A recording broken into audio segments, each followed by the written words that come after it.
Brigitte. Welcome to my channel. Here I talk about biblical principles that have helped me financially to get out of debt and remain so for the last 15 years, gain financial stability, and ultimately financial independence. If that's something that interests you, stick around. So today is the beginning of a brand new year, 2024.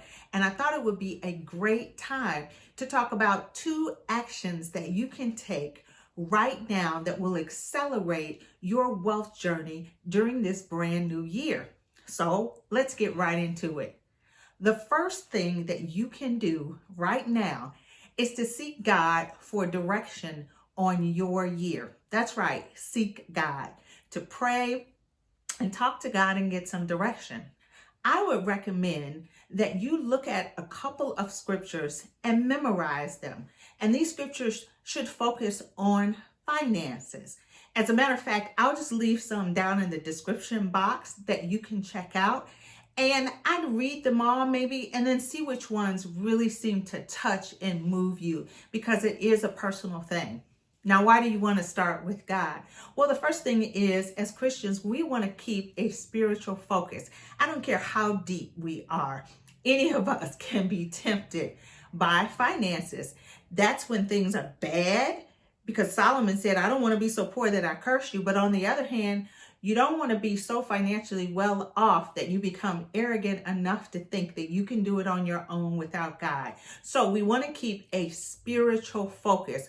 That also helps us when times get difficult and we don't panic and make foolish mistakes with our finances. This also helps us to recognize opportunities that we're going to see during the year, but also to avoid traps. You know what? I heard a minister from Nigeria say, every prison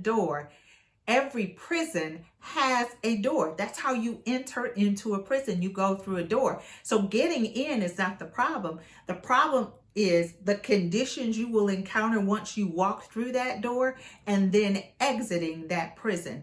And so starting with God gives us the guidance that we need so that we don't waste our time, our energy, our money, our relationships. We don't ruin our health in the pursuit of wealth. Step number 2, we want to identify ways of increasing our income. Now, in order to do any kind of savings, whether that's for an emergency fund, and I talked about emergency funds in another video, I'll put a link to that at the end of this video, or if that involves savings, or if that involves investments, it really doesn't matter. At some point, we've got to have at least a little bit of excess in order to save or to invest. And that's got to come from somewhere. Traditionally, it's come from 1 or 2 means. The first is you increase the income. What is coming in, the money that's coming into your hands.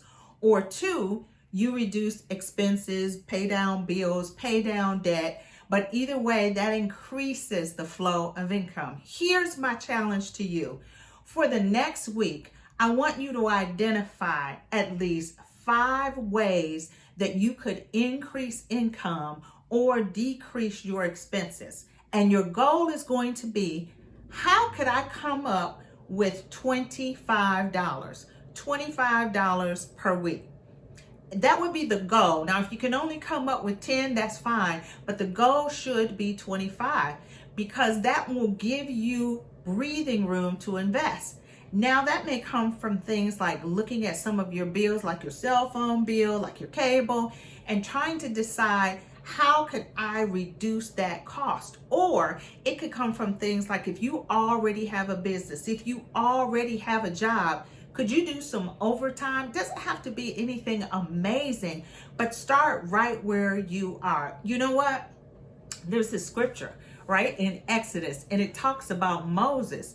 Well, God is sending Moses down to Egypt and saying, let my people go. And you know what he's sending him with?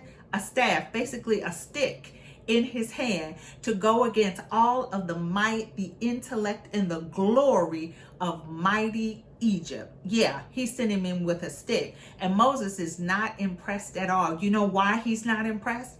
Because he can't see the potential in that stick. He can't see that there's more to it than what meets the eye. You know what? He couldn't see the opportunity. And it could be that there are opportunities all around you. And just like Moses, until God opens your eyes to them, you can't see them. You can't see opportunities, maybe to do some babysitting, maybe to do some Uber. You just can't see those opportunities. So that's why we started with number 1, seek God. But number 2, I just want you to write down. You don't even have to do any more than that right now. But it's important to write it down. Don't just think about it. Actually, literally write it down. 5 ways that you could decrease expenses or you can increase your income. And there is nothing wrong with having additional hours at work. Even if you don't really like the job right now, we're not trying to get you to stay there forever. We're just trying to think of ways that you could have income increase in your life. Just by doing these 2 things, seeking God and thinking and writing down what your strategy might be for increasing income, you put yourself in a much better position to have an emergency fund and to actually start to save and invest. Now, please don't forget to like and subscribe so that I can continue to provide you with content that talks about finances, but always puts God first. All right, you've got homework to do. I pray that you have a wonderful and blessed new year. God bless you.